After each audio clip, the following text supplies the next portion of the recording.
அனைவருக்கும் இனிய காலை வணக்கம். அவங்க ஏற்கனவே சொன்ன மாதிரி நல்ல வைபோடு தான் இந்த நிகழ்ச்சி ஆரம்பிச்சிருக்கு. ரொம்ப உற்சாகமா இருக்கு. ஏன்னா நாங்க நிறைய களத்துல செயல்படும் பொழுது எங்களுக்கு ஒரு பெரிய கவலை இருந்தது. அந்த கவலை ரொம்ப தீர்ந்த மாதிரி நான் அதை நினைக்கிறேன்.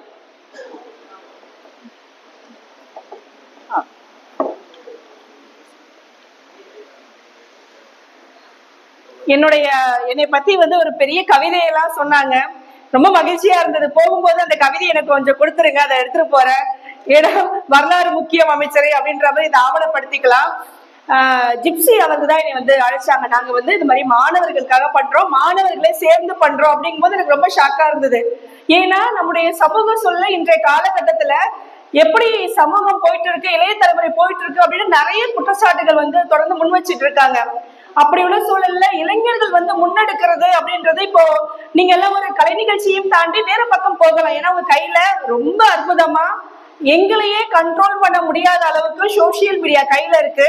அதையெல்லாம் தூக்கி புறந்தள்ளிட்டு காலையில நான் பாக்குறேன் பரபரப்பா இந்த மாணவர்கள் அப்படியே இந்த பக்கம் போறதும் வரவேற்கிறதும் இந்த பக்கம் ப்ரொஜெக்ட் ரெடி பண்றது ரொம்ப ஆச்சரியமாவும் ரொம்ப அதிசயமாவும் இருந்தது. எனக்கு ஒரு நல்லதொரு முன்னெடுப்பு. மாணவர்களுக்கு முதல்ல வாழ்த்துக்கள்.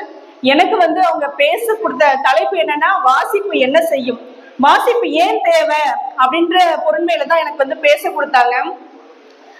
இந்த கூட்டத்தை பார்க்கும் பொழுது வாசிப்பின் தேவை உணர்ந்தவர்கள் மட்டுமே இங்க நிச்சயம் குழுமி இருக்கிறது அப்படின்றது யதார்த்தமான உண்மை. நான் கடந்த வாரம் என்னோட இனிய இலக்கிய அமைப்பு நிகழ்ச்சி மாணவர்களுக்காகவே மாணவர்களை மட்டும் மேடையேற்றணும் அப்படின்ற பொறுமையில தான் நாங்க நிகழ்ச்சி நடத்தணும். அப்போ எனக்கு மாணவர்கள் பார்த்தோம் அப்படின்னா 10 மாணவர்கள் மேடையேற தயாரா இருந்தாங்க. எங்களுக்கு பெரிய வருத்தமா இருந்தது. ஏன் இந்த மாணவர்கள்ட்ட இலக்கியம் குறித்த புரிதல் இல்லையா, ஏன் இவ்வளவு குறைவான மாணவர்கள் இருக்காங்க? ஏன்னா இப்போ நீங்க எல்லாம் இருக்கீங்க அப்படின்னா எங்களோட அடுத்த தலைமுறையா தான் நாங்க பாக்குறோம். ஏன்னா முழுக்க வாசிப்பு நோக்கி, இலக்கியங்கள் நோக்கியும், சமூக கலை செயற்பாடு நோக்கியும் நிறைய பண்ணிட்டு இருக்கோம். இப்ப நாங்க எத்தனை வருஷம் நாங்க மட்டுமே பண்ண முடியும்? எங்களுக்கு அடுத்த தலைமுறை தேவை இல்லையா? அப்போ அடுத்த தலைமுறைகள் எங்க அப்படின்ற கேள்விக்குறிக்கு மறுவாரமே பதில் கிடைச்ச விதமா தான் இப்போ உங்களுடைய நிகழ்ச்சிகள் எனக்கு கிடைச்சிருக்கு அப்படின்றத முக்கியமா நான் பதிவு பண்ண விரும்புறது என்னன்னா, இந்த மாணவர்கள் அதாவது வானம் சார்ந்த சிறகுகள் சார்ந்த செயல்பாடுகள் அத்தனைக்கும் நிச்சயம் நாங்க உறுதுணையா இருப்போம். என்ன சப்போர்ட் தேவையோ அது எல்லாமே நாங்க நிச்சயம் கொடுப்போம். ஏன்னா இந்த நகர்வுகள் ரொம்ப ரொம்ப சமூகத்தின் காலத்தின் தேவை, இன்றைய முக்கிய தேவையா இருக்கு. ஐயா அவர்கள் என்னை வரவேற்புரையில சொன்னாங்க. என்னை அறிமுகப்படுத்தும் பொழுது குழந்தைகள் சார்ந்து நான் அதிகம் இயங்கிட்டு இருக்கேன். என்னோட துறை சங்க இலக்கியங்கள், தொல்லியல் சார்ந்து இருந்தாலும் தற்போது குழந்தைகளுக்காக அதிகமாக இந்த களத்துல செயல்பட்டு இருக்க. ஏன் அப்படின்னா இந்த விதையிலே உரங்களும் வீரியம் நிறைந்த இந்த செயல்பாடுகளும் ரொம்ப முக்கியம். அப்ப குழந்தைகள்கிட்ட கொடுக்கப்படும் பொழுது இந்த விதைகளை சிகிச்சை செய்து சரியா நம்ம சமூகத்துக்கு அனுப்பப்படும் பொழுது இது சமூகத்துல ஒரு ஆகச்சிறந்த மாற்றமா இருக்கும். அதை தாண்டி இந்த கல்லூரி மாணவர்களுடைய செயல்பாடுகள் எல்லாமே ஒரு வேரிலேயே சிகிச்சை செய்து அனுப்புவதற்கு சமம். அந்த அளவுக்கு ஒரு துடிப்பான இளைஞர் பட்டாளம். நான் முதல்ல நிகழ்ச்சிகள்லாம் ஒத்துக்கிட்டேன். இளைஞர்கள் அப்படின்ற போது எந்தவித பாகுபாடும் இல்லாம நான் சமரசமே இல்லாம ஒத்துக்கிட்டேன். அடுத்த செயல்பாடு இவங்க என்ன பண்ணுவாங்க, இவங்க என்ன மாதிரி தொழிலை இதை கொண்டு போவாங்க, எப்படி ஒரு ஆர்வத்துல வந்துட்டாங்களா அப்படின்றத முழுக்க நான் ரொம்ப அமைதியா வந்ததுல கவனிச்சேன். அப்படி கவனிக்கும் பொழுது இவங்களுடைய செயல்பாடுகள் ஒவ்வொன்றும் பெரியவர்களையும் தாண்டி ரொம்ப பொறுப்பா இருந்தது. இங்க யாருமே பெரியவங்க கிடையாது, எல்லாம் கல்லூரி மாணவர்கள் தான். ரொம்ப பொறுப்பா அத ரொம்ப கான்சியஸா செஞ்சது எனக்கு ரொம்ப ஆச்சரியமா இருந்தது. நிச்சயம் இந்த செயல்பாடுகள் தலைமுறைகள் கடந்து எங்களுக்கு அடுத்த ஒரு வாரிசுகளா இருந்து அவங்க தலைமுறைகள் கடந்து நிச்சயம் இதை கடத்துவாங்க அப்படின்னு நம்பிக்கை இருந்தது. இப்ப வாசிப்பு அப்படின்றது ஆமா ஏன் தேவை? கல்லூரி மாணவர்கள் நிறைய பேர் வந்திருக்கீங்க. ஆமா எதற்கு தேவை சொல்லலாம் இல்லையா? நான் மட்டும் பேசியிருந்தா கண்டிப்பா தெரியும், நான் அங்க இருந்தாலும் கண்டிப்பா தூக்கம் தான் வரும். இப்ப நாம 2 பேரும் பேசினா ரொம்ப சரியா இருக்குல்ல? கல்லூரி மாணவர்கள் சொல்லுங்களேன், பள்ளி மாணவர்கள் சொல்லுங்க, ஏன் படிக்கணும்? நம்ம வேலைக்கு போக தேவை காலேஜ் சிலபஸ், ஸ்கூல் சிலபஸ், இது போதும் தானே? ஏன் படிக்கணும்? நம்ம யாராவது கல்லூரி மாணவர்கள் சொல்லலாமா? இங்க இருக்கிறவங்க யாரா இருந்தாலும் சொல்ல, ஏன் நம்ம படிக்கணும்? ஏன் சமூகத்தை பகுத்தாய்ந்தா மட்டும் போதுமா? நாம இன்னும் நாங்க எதிரில இருந்து நான் பதில எதிர்பார்க்கிறேன். யாரெல்லாம் அதிகமா வாசிச்சிருக்கீங்க? இந்த கல்லூரி மாணவர்கள் யாரும் நிறைய வாசிப்புல உங்களை ஈடுபடுத்தி இருக்கீங்க அப்படின்றதும் கை தூக்குங்க. இல்லைன்றத இல்லைன்னு தான் சொல்ல முடியாது, தவறும் கிடையாது. யாரு தங்களை ஈடுபடுத்திருக்கீங்க அதிகமா? கை தூக்கலாமா? இல்ல தொடக்க கட்டத்துல இருக்க, வாசிக்கிட்டே இருக்க, இப்பதான் ஆரம்பிச்சிருக்க, வாழ்த்துக்கள். எனக்கு வாசிக்கிற ஆர்வம் இருக்கு, ஆனா நான் என்ன செய்யணும்னு தெரியல, எதையாவது பண்ணணும்னு நினைக்கிறேன், நானும் படிக்கணும்னு நினைக்கிறேன், ஆனா எப்படி பண்றதுன்னு தெரியல அப்படின்றவங்க கை தூக்கலாம். இன்னும் பெரிய கையா தூக்கலாங்களா, நீளமாவே. உங்களுக்கும் வாழ்த்துக்கள். சரி, இந்த வாசிப்பு அப்படின்றத முதல்ல எப்படி தொடங்கலாம் அப்படின்றத முதல்ல ஆரம்பிக்கலாம். இப்ப நான் மத்தவங்களை கம்பாரிசன் பண்ணி பொதுவா எல்லா நூல்களையும் சொன்னது போனது அதையும் தாண்டி என்னுடைய அனுபவத்திலிருந்து நான் சொல்றேன். என்னுடைய பள்ளி காலகட்டத்துல நான் அதிக புத்தகங்கள் வாசிச்சிருக்கேன். நான் அண்ணாவை வாசிச்சிருக்கேன், பெரியாரை வாசிச்சிருக்கேன், நிறைய புத்தகங்களை கரைச்சி குடிச்சிருக்கேன் அப்படின்னு கேட்டீங்கன்னா நிச்சயம் கிடையாது. கல்லூரி காலகட்டத்துல என்னுடைய ஆரம்ப நிலை வாசிப்பா இலக்கியங்கள் சார்ந்துதான் இருந்ததுனா, தமிழ் துறை அப்படின்றதுனால இலக்கியங்கள் சார்ந்துதான் தேடல் இருந்தது, எனக்கு ஒரு தாகம் இருந்தது, ஆர்வம் இருந்தது, அதனால நான் வாசிக்க ஆரம்பிச்சேன். அப்போ வாசிப்பு அப்படின்றது உங்க எல்லாருக்கும் ஒரே மாதிரி இருக்குமா அப்படின்னா நிச்சயம் கிடையாது. சமூகத்தில் ஒரு பதிப்பகத்திலிருந்து வெளிவர நூல்கள், நான் உங்களுக்கு பரிந்துரை செய்யக்கூடிய நூல்கள் எல்லாமே உங்களுக்கு பிடிச்சிருமா அப்படின்னா கிடையாது. எப்படி உணவின் ருசி வேற வேறையோ அதே மாதிரி வாசிப்பின் ருசி ஒவ்வொருத்தருக்கும் ஒவ்வொரு மாதிரி இருக்கும். ஒரு புத்தகத்தை எடுத்துக்கிட்டு ஐயோ எனக்கு படிக்கவே பிடிக்கலையே, போச்சு, எனக்கு வாசிப்பே வரல அப்படின்ற முன்முடிவுக்கெல்லாம் நீங்க வர வேண்டிய அவசியமே இல்லை. அப்போ உங்களுடைய தேடல் எது அப்படின்றத நீங்க சரியான தேர்வா நீங்க முடிவு பண்ணிருக்கணும். உதாரணமா நிறைய பெண்களுக்கு பெண்ணியம் சார்ந்த பிடிக்கும், இல்ல எனக்கு சமையல் தான் பிடிக்கும்னா தவறும் கிடையாது, அதையும் நீங்க ஆரம்ப கட்டத்துல வாசிப்புக்கு நீங்க உட்படுத்திக்கலாம். சரியா? அதற்கு அப்புறம் பார்த்தோமே ஆனால் அடுத்தது தொல்லியல் சார்ந்த சிலருக்கு பிடிக்கும், இலக்கியங்கள் சார்ந்து பிடிக்கும். இப்படி ஏதோ ஒரு புத்தகத்தை நீங்க என்ன செய்யலாம், தொடக்க நிலையில குறைஞ்சபட்சம் ஒரு 4 வரியாவது இல்ல ஒரு பராவது தொடர்ச்சியா வாசிக்க ஆரம்பிக்கணும். அதுக்கப்புறம் பார்த்தோம் அப்படின்னா உங்க வாசிப்போட ருசி அப்படின்றது உங்களுக்கு புரிஞ்சிடும். அப்புறம் நான் ஏற்கனவே சொன்னேன் இல்லையா, சமையல் சார்ந்து கூட இருக்கலாம் அப்படின்றது, அது முற்றிலும் மாறுபடும். இல்ல என்னோட ருசி இது கிடையாது அப்படின்றத முன்முடிவுக்கு நீங்க வருவீங்க. எது சரி எது தவறு அப்படின்ற முடிவுகளுக்கு நீங்க உட்படுத்தப்பட்டு உங்க வாசிப்போட ருசிய தேர்வு செய்வீங்க. அவங்க சொன்னாங்க சமூகத்தை பகுத்து பார்க்கலாம் அப்படின்ற ஒரு செய்தியை முன் வச்சாங்க. என்னுடைய அனுபவத்துல இப்ப நம்ம எல்லாருமே ஒரு இப்ப எங்களுக்கு கூட படித்த பெற்றோர்கள் கிடைச்சிருக்கலாம். இப்ப எங்களுடைய தலைமுறை நாங்கள 90s கிட்ஸ்க்கு எங்களுக்கு பார்த்தோம் அப்படின்னா பெரும்பான்மை படித்த பெற்றோர்களா இருந்தாங்க அப்படின்னா நிச்சயம் கிடையாது. நாங்க ஒரு 10ஆம் வகுப்பு படிச்சு முடிச்சுட்டோம் அப்படின்னா எங்களுக்கு திருமணம் நோக்கி அதுக்கப்புறம் இதுக்கு தயாராக வேண்டிய சூழல் தான். 10ஆவதுல இருந்து எங்களுக்கு என்ன செய்வாங்க, நீ ஒன்னும் படிக்க வேணாம், மாப்பிள்ளை பார்த்துடலாம், கல்யாணம் பண்ணிடலாம், இப்படின்ற ஒரு சூழல்ல தான் நாங்க நகர்த்தப்படுவோம். இப்படியெல்லாம் சூழல்கள் இருந்து கடந்து வரணும் அப்படிங்கும் பொழுது நம்மளுக்கு ஒரு பகுத்து பார்க்கிற ஒரு சூழல் வரும் இல்லையா. எப்படி அதுக்கு நாம தாண்டி வர்றது அப்படின்னா ஒரு தலைமுறை அதை அக்செப்ட் பண்ணிக்கிட்டாங்க. அதுக்கப்புறம் நாங்களெல்லாம் படித்து வரும் பொழுது அதுக்கு என்ன செய்யறோம், மேல நாங்க படிக்கணும் அப்படின்னு நிராகரிக்கிற சூழல் வருது. மேற்கொண்டு கல்லூரி வரும் பொழுது அந்த சூழலை நாங்க பகுத்து எங்க பார்த்தோம் அப்படின்னா வாசிப்பின் மூலம் தான் அந்த துருப்பு சீட்டு, அந்த சாவி அப்படின்றது எங்களுக்கு கிடைச்சது. தலையாடிட்டு போன தலைமுறைகள் எங்க மாறுச்சு அப்படின்னா கல்வி, பிறகு வாசிப்பு அப்படின்ற இடத்துலதான் எங்களுக்கு அந்த தலைமுறையோட மாற்றமே ஆரம்பிச்சது. இப்போ நம்ம நிறைய சமூகத்துல 2 கோணங்கள்ல பாக்குறோம். ஒரு கோணங்கள் பார்த்தோம் அப்படின்னா பெண்ணியம் சார்ந்து சில விஷயங்களை முன் வச்சிட்டு இருக்கோம். பெண்ணியம் சார்ந்து பார்த்தோம் அப்படின்னா நாங்க மாடர்ன் ட்ரெஸ் போட்டுக்கலாம், இது ஆடை சுதந்திரம் சார்ந்தது, ஆண்களுக்கு நிகராக நிறைய விஷயங்கள் நாங்க செய்வோம் அப்படின்றத நிறைய முன்வைக்கிறோம். ஆனா எது பெண்ணியம் அப்படின்றது பாசிட்டிவான வியூ, நெகட்டிவான வியூ அப்படின்ற ஒரு கட்டத்தை தீர்மானிக்கிறோம் இல்லையா. இப்ப ஆண்கள் ட்ரிங்க்ஸ் சாப்பிடுவாங்க, நாங்களும் ஈக்குவல் ரைட்ஸ் எங்களுக்கு உண்டு, நாங்களும் செய்வோம், நாங்களும் அவங்கள மாதிரி எல்லா நெகட்டிவான விஷயங்களையும் பண்ணுவோம் அப்படின்றது அது பெண்ணியம் சார்ந்த நிச்சய புரிதல் கிடையாது.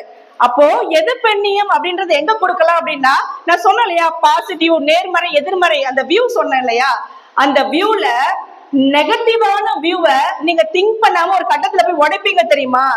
அப்பதான் நீங்க உங்களுடைய வாசிப்பு அங்க பலப்பட்டிருக்கு அப்படின்றது ஒரு ஆழமான யதார்த்தமான உண்மை. அதுக்கப்புறம் பார்த்தோம் அப்படின்னா இங்க பேச்சாளர்கள்லாம் இங்க கூப்பிட்டு இருந்தாங்களே இந்த மாணவர்கள், ரொம்ப தரமான ஒரு சரியான நெற்று மாதிரி ஒரு தீர்வு இது எல்லாமே ரொம்ப அழகான தேர்வா செஞ்சிருக்காங்க.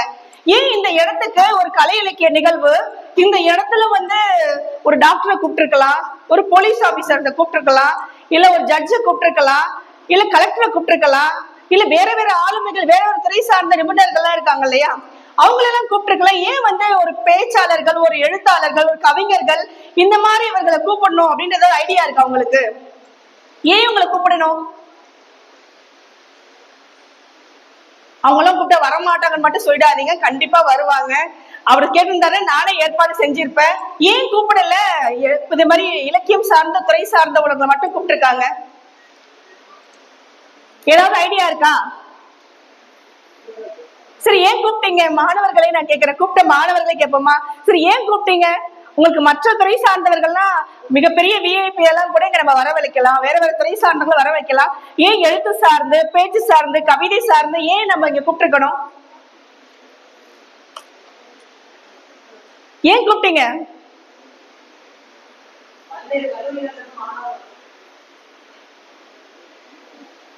பல்வேறு கல்லூரிகள் மாணவர் வந்திருக்காங்க. அப்ப கலை இலக்கியம் அப்படிங்கும்போது ஒவ்வொரு விஷயமும் ஒவ்வொருத்தவங்க பிடிக்கும். அது கூட பண்புகள் தன்மை கொண்ட நபர்களாக இதெல்லாம் விசாரிச்சு மாணவர்கள் எல்லாம் பிடிக்கும், இது மூலமா சமூகத்தை சிந்திப்பாங்க அப்படிங்கிறவங்களே கூப்பிடுறாங்க.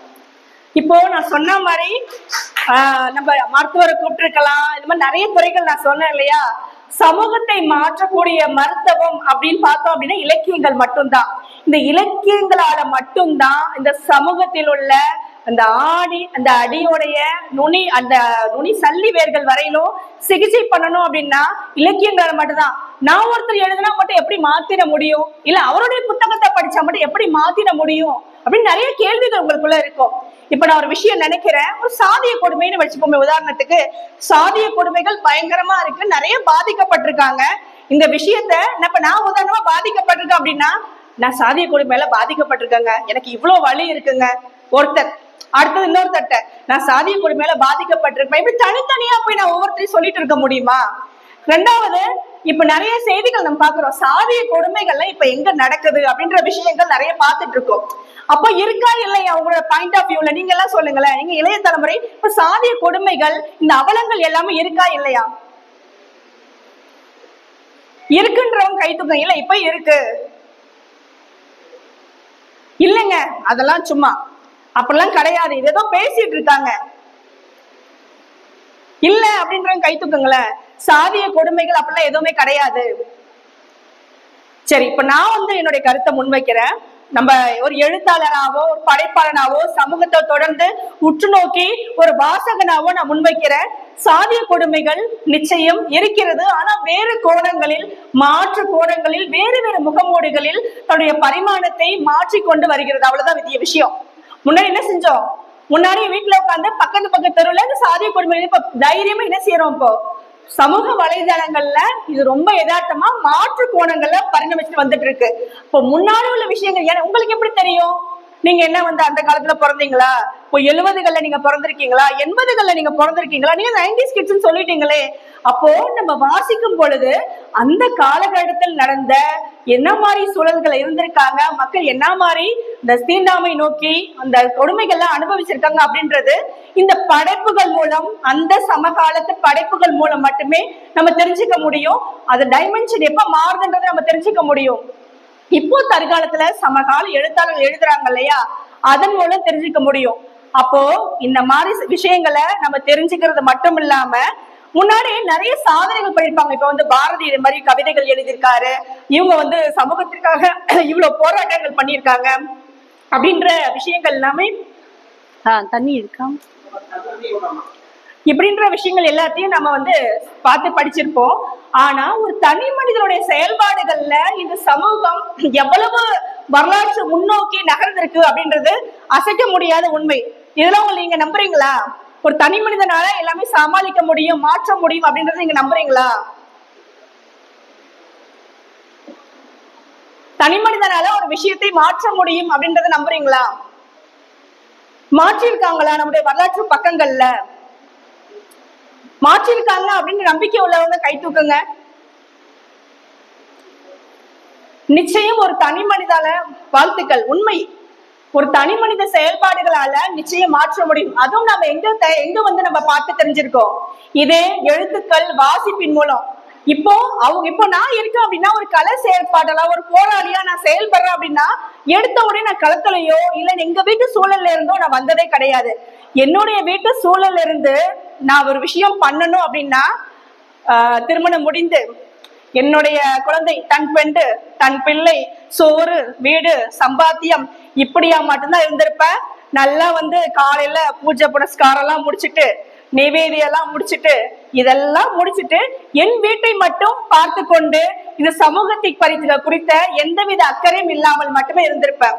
எனக்கு இந்த மாற்றம் எப்ப வந்தது அப்படின்னா நிறைய வாசிப்புகள்ல நான் தேடி தேடி வாசிக்கும் பொழுது இவங்கள மாதிரி எப்படி பண்ணிருக்காங்க, எடுத்த உடனே வந்து களத்துல செயல்பட முடியாது, இது மாதிரி ஒரு நகர்வுகள் பண்ணலாம், நாம இது மாதிரி ஏதாவது பண்ணலாமா, இது மாதிரி பண்ணலாமா அப்படிங்கும் பொழுது இந்த வாசிப்பு நம்ம எங்க நோக்கி தள்ளும் அப்படின்னா சமூகம் குறித்த அக்கறை. நான் ஏன் சமூகத்து மேல அக்கறைப்படணும், என்ன அவசியம் இருக்கு? என்னையே நான் பண்ண ஒரு ஜோக்ல எல்லாம் சொல்லுவாங்க இல்லையா, நான் படிச்சு முடிச்சு எல்லாருக்கும் உதவி செய்யலான்னு பார்த்தா படிச்சு முடிச்சதுக்கு அப்புறம் எனக்கு யாரும் உதவி செய்ய மாட்டாங்களா அப்படின்ற சூழல்ல நான் இருக்கேன் அப்படின்றது இருக்கும் இல்லையா.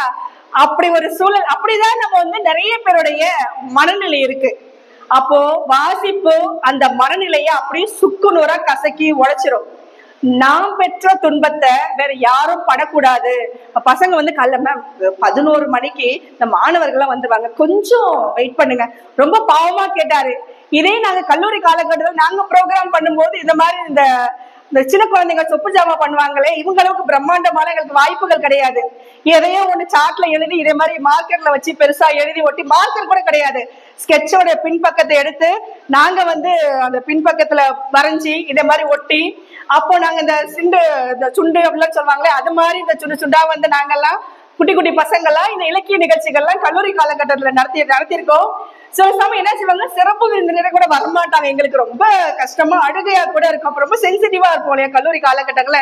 இப்ப வரையில போங்கடாடே நாங்களே நடத்திப்போம் நாங்களே பேசிப்போம் அப்படின்ற மாதிரி நாங்க இருந்துப்போம், ரொம்ப கஷ்டமா இருக்கும். இப்ப கூட்டங்கள் வந்து கூப்பிட்டோம் அப்படின்னா உங்களை மாதிரி வந்து போன்ல எங்களுக்கு கிடையாது, நாங்க ஒரு கையில வந்து எழுதி வாருங்கள் வருக வருக இப்படி எல்லாம் எழுதி இப்படி எல்லாம் போட்டுருவோம். இந்த பையன் சொல்லும் போது எனக்கு ரொம்ப ஷாக்கிங்கா இருந்தது. எங்களுடைய அந்த மீண்டும் பள்ளிக்கு போகலாம் அப்படின்ற மாதிரி பழைய காலம் திருப்பி நான் சொல்ல எனக்கெல்லாம் ஒன்றும் பிரச்சனையே இல்லை, ஞாயிற்றுக்கிழமை இப்ப உங்களுக்கு நான் வந்தாச்சு, அப்ப என்ன செய்யலாம், முழுக்க முழுக்க இந்த ஆரோக்கியமான சமூக செயல்பாடுக்கு தாராளமா என்ன செய்யலாம், இங்க நிக்கலாம். இந்த பக்குவம் எனக்கு எங்க இருந்து வந்தது, ஏன்னா ஏற்கனவே சொன்ன மாதிரி வேற எங்க இருந்தோ நான் வந்து பதிவு செய்ய விரும்பல. இந்த பக்குவத்தை எது கொடுத்தது அப்படின்னா வாசிப்பு. இப்ப என்னுடைய வாசிப்பு எப்படி இருக்கும் அப்படின்னா ஆரம்ப கட்டத்துல நான் சொன்ன மாதிரி ஒரு பேராவா இருந்தது, அப்புறம் ஒரு பக்கமா இருந்தது, அப்புறம் ஒரு சிறுகதையை முடிக்கிற மாதிரி இருந்தது, அப்புறம் ஒரு நாவல் புத்தகத்தை முடிக்கிற மாதிரி இருந்தது. இப்ப என்னுடைய வாசிப்போடைய இது ருசி இருக்கு இல்லையா, அது ஒவ்வொரு பக்கமும் தாவ ஆரம்பிச்சது. நானே என்னை வந்து அடிக்கடி சொல்லிப்பேன், நான் இந்த வாழ்க்கை எதை நோக்கி போகுதுன்னே தெரியல. ஏன்னா இப்ப வந்து கல்லூரி மாணவர்கள் இருக்கேன்னா அதுக்கப்புறம் பார்த்தா மறுபடியும் சிறுவர் இலக்கியத்துக்கு போயிடுவேன், மறுபடியும் என்ன செய்வேன், சங்க இலக்கியத்தை கிளாஸ் என்னுடைய ப்ரொஃபஷனல் அதுதான், அந்த பக்கம் சங்க இலக்கியத்துக்கு போயிடுவேன். இப்படி மாத்தி மாத்தி மாத்தி என்னோட துறை வந்து எல்லா பக்கமுமே இத கலோக்கிய வார்த்தையா பேச்சு நாய் வாய வச்ச மாதிரி நானே நீ சொல்லிப்பேன்.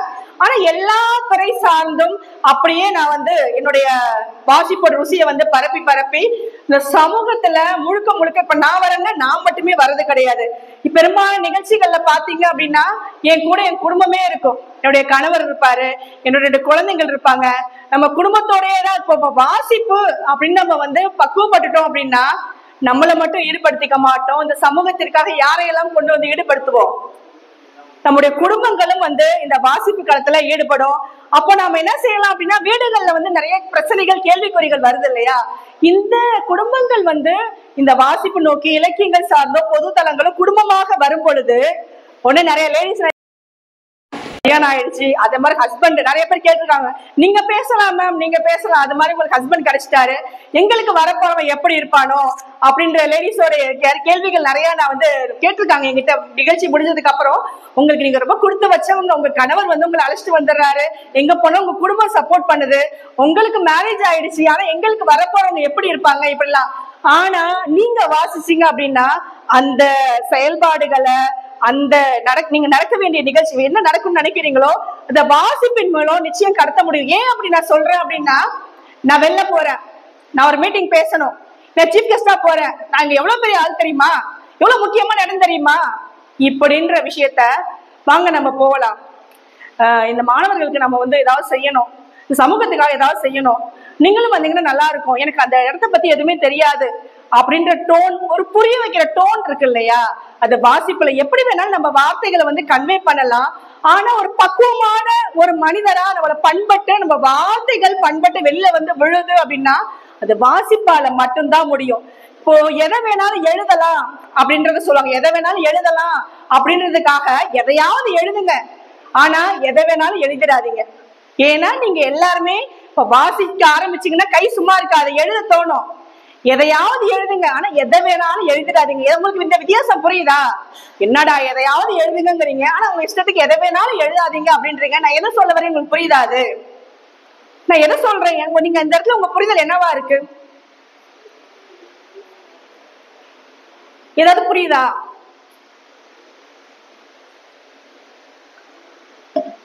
எதையாவது எழுதுங்க, ஆனா எதை வேணாலும் எழுதிடாதீங்க. அப்படிங்கும் பொழுது நீங்க வாசிக்க ஆரம்பிச்சிட்டீங்க அப்படின்னா நீங்க என்ன செய்வீங்க, எதையாவது எழுதுவீங்க, ஆனா எதை வேணாலும் நீங்க எழுத மாட்டீங்க. அப்படின்றது என்னன்னா, நம்ம ஏற்கனவே பார்த்தோம் இல்லையா, அந்த சமூகத்தில் நிறைய புல்லுருவிகள், சமூகம் சார்ந்த சிக்கல்கள், இந்த நம்ம தமிழ் சமூகத்தில் பண்பாடு என்ற பெயரிலும் பக்தி என்ற பெயரிலும் மதம் என்ற பெயரிலும் நிறைய விஷயங்கள் இருக்கு இல்லையா, அதை அப்படியே ஃபில்டர் பண்ண பாப்பீங்க நீங்களே. நான் உங்களுக்கு சொல்லி தெரியவே வேண்டாம், நானும் அந்த புக்கை தான் படிக்க போறேன்னா, இந்த பசங்க வெளில வச்சிருக்காங்க அந்த புக்கை தான் நான் வாங்கி படிப்பேனா, அப்படி கிடையாது.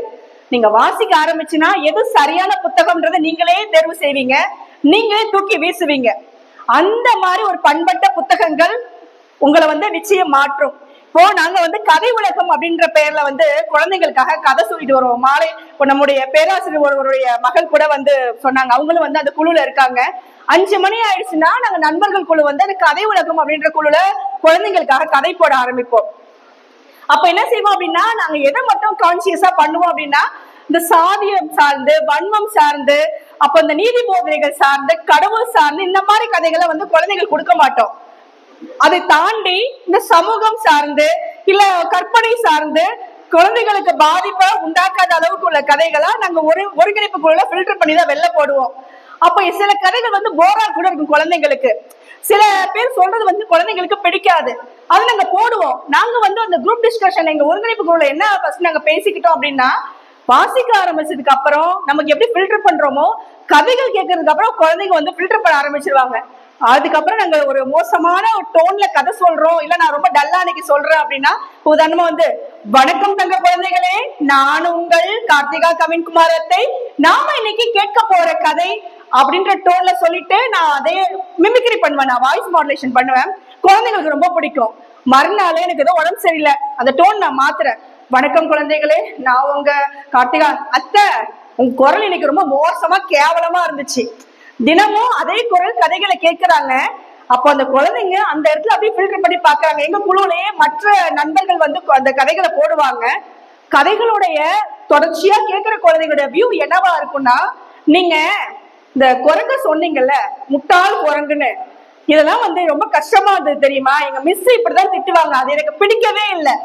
எங்க இருந்து அந்த மாற்றம் வருது? இப்ப நம்ம வாசிப்பு சொல்றோம், குழந்தைங்களோட இடத்துல ஒரு 5 வயது குழந்தை, ஒரு 7 வயது குழந்தைகள் கேட்கின்ற கதைகள்ல இப்ப அவங்களுடைய வாசிப்பை நாங்க முன்னெடுக்கணும் அப்படின்றதுக்காக தான் இந்த விஷயங்கள் பண்றோம். இப்ப பகுத்து பாக்குறாங்க, எங்க அவங்களுக்கு அந்த பாதிப்பு தாக்கத்தை உருவாக்குதுன்னா, இப்ப அவங்கள்ட்ட இருந்து நாங்க ஃபீட்பேக் வாங்கி என்னென்ன ஃபில்டர் பண்ணிருக்கோம் அப்படின்னா, முட்டாள் குரங்கு, நொண்டி கழுதை, அப்புறம் சில குழந்தைங்களுக்கு எங்களுக்கு குட்டீஸ் அப்படின்றது பிடிக்கலையா, எங்களை வந்து குட்டீஸ்ங்கிறீங்க, நாங்கன்னா குட்டீஸா அப்படின்னு இப்போ 9 வயது குழந்தை வந்து அவங்களோட ஃபீட்பேக் வந்து பதிவு பண்றாங்க. இப்போ நிறைய குழந்தைகளுடைய பார்வையில இந்த வாசிப்புல அவ்வளவு பக்குவங்கள் இருக்கு. ரெண்டாவது நாங்க என்ன செய்வோம்னா, இந்த சாக்லேட் எல்லாம் காமிப்போம் இல்லையா, இந்த சாக்லேட் சூப்பரா இருக்கு, இந்த விளம்பரங்கள் மாதிரி நாங்க என்ன செய்வோம் அப்படின்னா, தினமும் அட்டைப்படங்களை போட்டு அதை பதிப்பகம் யாரு, அதை எழுதுனவங்க யாரு, இந்த எல்லாத்தையும் அதோட விலை எவ்வளவு, இவ்வளவு விஷயங்களையும் அந்த குழுல வந்து நாங்க பகிர்ந்துட்டு வருவோம். இப்போ இந்த புக் ஃபேர் நடந்தது இல்லையா, குழந்தைங்களுடைய வாசிப்போட வியூல இந்த கதை அந்த அத்தை சொல்லியிருக்காங்க, இந்த கதை அந்த அத்தை சொல்லியிருக்காங்க அப்படின்னு சொல்லி அந்த அளவுக்கு தேர்வு செய்யக்கூடிய அளவிற்கு இந்த வாசிப்பு அவங்களை கொண்டு வந்திருக்கு. ஏன் மறுபடியும் சொல்றேன் அப்படின்னா, இந்த சமூகத்துல மிகப்பெரிய மாற்றத்தை வந்து இந்த வாசிப்பு உண்டாக்குதுங்க. கடந்த வாரம் இதே நாள் நாங்க வந்து தாயனூர் கிராமம் நிறைய பேர் கேள்விப்பட்டிருப்பீங்க. அங்க 60க்கும் மேற்பட்ட குழந்தைகள், ஒற்றை பெற்றோர் குழந்தை, சிங்கிள் பேரண்ட் குழந்தைங்க, 20 குழந்தைகள் அம்மா அப்பா 2 பேரும் இல்லாத குழந்தைங்க. அந்த இடத்துல நம்ம வந்து ஒரு இலவச நூலகம் ஒண்ணு தொடங்கியிருக்கோம்.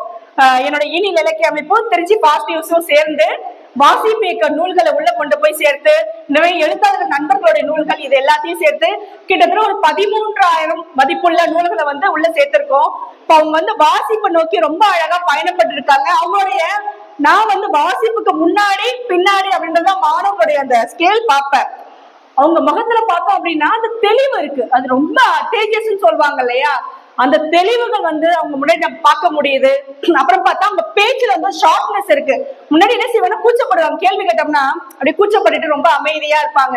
இப்போ தொடர்ச்சியா நம்ம திருச்சிராப்பள்ளி மாவட்ட மைய நூலகத்துல மாதந்தோறும் கதை எழுதும் பயிற்சி, கதை சொல்லுதல் நிகழ்ச்சி, அப்புறம் ஓவிய பயிற்சி, இப்ப நிகழ்ச்சிகள் நடத்திட்டு இருப்போம். இப்ப அந்த மாணவர்கள் வருவாங்க, இந்த புத்தகங்களை நாங்க அறிமுகம் செய்வோம். அறிமுகம் செய்யும் பொழுது முன்னாடி தொடக்கத்தட்ட மாணவர்களுடைய முகங்களுக்கும் தொடர்ச்சியா வாசிக்கக்கூடிய மாணவர்களுடைய பேச்சுகளுக்கும் செயல்பாடுகளுக்கும் அவ்வளவு வேறுபாடு இருக்கு. இப்ப நம்மளே எடுத்துக்கோங்களேன், நீங்க வாசிச்சுட்டு தொடர்ச்சியா வாசிங்க. நம்ம நிறைய வந்து மேக்கப் கிரீம்ஸ் எல்லாம் நம்ம ஆட் போடுறாங்கல்ல, நாம வந்து ஃப்ரீ ஆட் கொடுக்கல, நான் அதை வந்து தாராளமா ஆடா கொடுக்கல. என்ன அப்படின்னா, வாசிக்கும் பொழுது உங்கள் முகம் வந்து மிகப்பெரிய பொழிவு பெறும். அநேகமா நினைச்சேன் விரைந்து முடிக்கவும் அம்மா அப்படின்னு சொல்லி ஒரு செய்தி கொடுத்திருக்காங்க. நினைச்சேன் இது எதை நோக்கி போகுதுன்னே தெரியலையே அப்படின்ட்டு. அதுக்கப்புறம் பார்த்தோம் அப்படின்னா, நம்ம ஏற்கனவே சொன்ன மாதிரி இந்த நம்மளுடைய பண்பாட்டை, மனிதனை நம்மள பண்பட்ட ஒரு மனிதனாக மாற்றக்கூடியது எது அப்படின்னு பார்த்தோம்னா இந்த வாசிப்பால மட்டும்தான். மனிதனாக இருக்கணும் அப்படின்னா எதால மட்டும் முடியும், எதால மட்டும் முடியும், வாசிப்பால மட்டும்தான் முடியும். நம்ம நினைச்சதெல்லாம் பேசலாம் நினைப்போம், ஆனா நினைச்சதெல்லாம் பேசணும்னு என்ன ஆகும், உயிரோ விட்டுருவாங்களா நம்ம கூட உள்ளவங்க. ஐயோ நம்ம என்ன செய்வோம், இப்ப நாங்களே ஒரு பொது இடங்களுக்கு போகும்போது எல்லாருக்கும் வந்து எதிரிகள் உண்டு, அப்படித்தானே. நான் ஒரு எழுத்தாளர் அப்படின்றதால எனக்கு எதிரிகளோ இல்ல நமக்கு என்னைய பிடிக்காதவங்களோ அப்படி இருப்பாங்க அப்படிலாம் கிடையாது. நம்ம எல்லாருக்கும் நம்மளை சுத்தி வந்து இப்ப எனக்கும் வந்து என்னை பிடிக்காதவங்களும் இருக்கலாம், உங்களை பிடிக்காதவங்க இருக்கலாம். நம்ம என்ன செய்வோம், வணக்கம் வணக்கம் தலர், நல்லா இருக்கீங்களா, சாப்பிட்டீங்களா, ஓ ஏன்டா இவன் வந்தா. அப்போ நினைத்ததையெல்லாம் நம்ம பேசிவிட முடியாது. நம்ம பண்பட்டு நம்ம வார்த்தைகள் டெலிவரி இருக்கு இல்லையா, அந்த வெளியில நம்ம கொடுக்கறது, அதை பண்பட்டு நம்ம பிடிக்காத மனிதனை நம்மளை பிடிக்க வைக்கிற விஷயங்கள் எதுனா வாசிப்பால என்னுடைய அனுபவத்துல வந்து கத்துக்கிட்டேன். நம்ம கல்லூரி மாணவன் பருவத்துல எப்படி இருப்போம் தெரியும், எவ்வளவு உணர்ச்சி வசப்படுவோம். நீ செஞ்சது தப்பு தெரியுமா, எனக்கு பிடிக்கவே இல்லை, மூஞ்ச பாரு, எங்களோட பேசவே பேசாத, அவ்வளவு உணர்ச்சிகள் வந்து மிகுந்தவர்களா நாம இருப்போம். ஆனா ஒரு கட்டத்துல வந்து எங்க பக்குவப்படுவோம் அப்படின்னா, வயசாயிடுச்சு இப்ப நான் கூட சொல்லுவேன், நமக்குள்ள இப்ப கோவமே வரலையே, வயசாயிடுச்சோ அப்படின்ற ஒரு தோணு அடிக்கடி. அப்படி கிடையாது, வயசானுச்சுன்னா தெம்பலாமா வந்து கொஞ்சம் டோனை வந்து கம்மி பண்ணுவதை தவிர அந்த உணர்ச்சிகளும் கோபங்களும் நம்ம மேலோங்கி வந்துட்டு இருக்கோம். அந்த உணர்தல வந்து எதிர்வுள்ள தரப்புல இருந்து நம்ம உணர்தல புரிஞ்சுக்கிறோம் அப்படின்னா அது எந்த இடத்துல புரிஞ்சுக்க முடியும்னா வாசிப்பால மட்டும்தான் முடியும். மீண்டும் சொல்கிறேன், பதிப்பகத்திலிருந்து வரக்கூடிய வெளியில வரக்கூடிய எல்லா நூல்களும் வாசிப்பிற்கு ஏற்றதா, உங்களுக்கு பிடிக்கணும் அப்படின்றது அவசியமே இல்லை. அதை கண்டு நீங்க வாசிப்பை நோக்கி பின்னாடி போயிடவே தேவையில்லை. உங்களுக்கு எது பிடிக்கும் அப்படின்றத தேர்வு செஞ்சு வாசிப்பை வந்து நீங்க உங்களுடைய நேசிப்பா உள்ளிழுத்து அன்றாட வாழ்க்கையில வந்து வாசிப்பை தொடர்ச்சியா பண்ணுங்க. தொடர்ச்சியா வந்து 4 வரியாவது படிங்க, ஒரு பக்கமாவது முடிங்க, அதிகபட்சம் நான் சொல்றேன். இப்படியே தொடர்ச்சியா பண்ணும் பொழுது உங்களுக்கு எது பிடிக்குதுன்னு தெரியும், எது பிடிக்காதுன்னு தெரியும். நிச்சயம் வந்து நீங்க உங்க பண்பட்ட ஒரு வாழ்க்கைய வாசிப்புனால என்ன செய்ய முடியும்னா வாழ முடியும். சுருங்கமா சொல்லணும் அப்படின்னா இந்த வாழ்க்கையை வந்து வாழுதல் அப்படின்றது ரொம்ப ரொம்ப சுவாரஸ்யமானது. ஒவ்வொரு நிமிஷமும் வந்து நம்ம என்ன செய்யலாம் அப்படின்னா ரொம்ப மகிழ்ச்சியா வாழக்கூடிய நொடிகள் எல்லாமே இந்த மனித வாழ்வியல்ல. இந்த வாசிப்பை நீங்க உள்ள எடுத்துக்கிட்டீங்க அப்படின்னா நிச்சயம் வந்து நாங்கள் வாழ்வதை போல் நீங்களும் வந்து அவசியம் நிச்சயம் வாழலாம் என்ற வாய்ப்பிற்கு நன்றி பாராட்டி நல்லதொரு பொன்னா நிகழ்ச்சி ஏற்பாடு செய்த வானம் சிறகுகள் மாணவர் குழுக்கும் இங்கு வருகை தந்திருக்கிற கல்லூரி மாணவர்கள், ஆர்வமாக ஞாயிறு விடுமுறை என்றும் குழந்தைகளோடு வந்திருக்கக்கூடிய பெற்றோர்கள், பேராசிரியர்கள், தமிழ் சான்றோர்கள் அனைவருக்கும் நன்றி பாராட்டி விடைபெறுகின்றேன். நன்றி.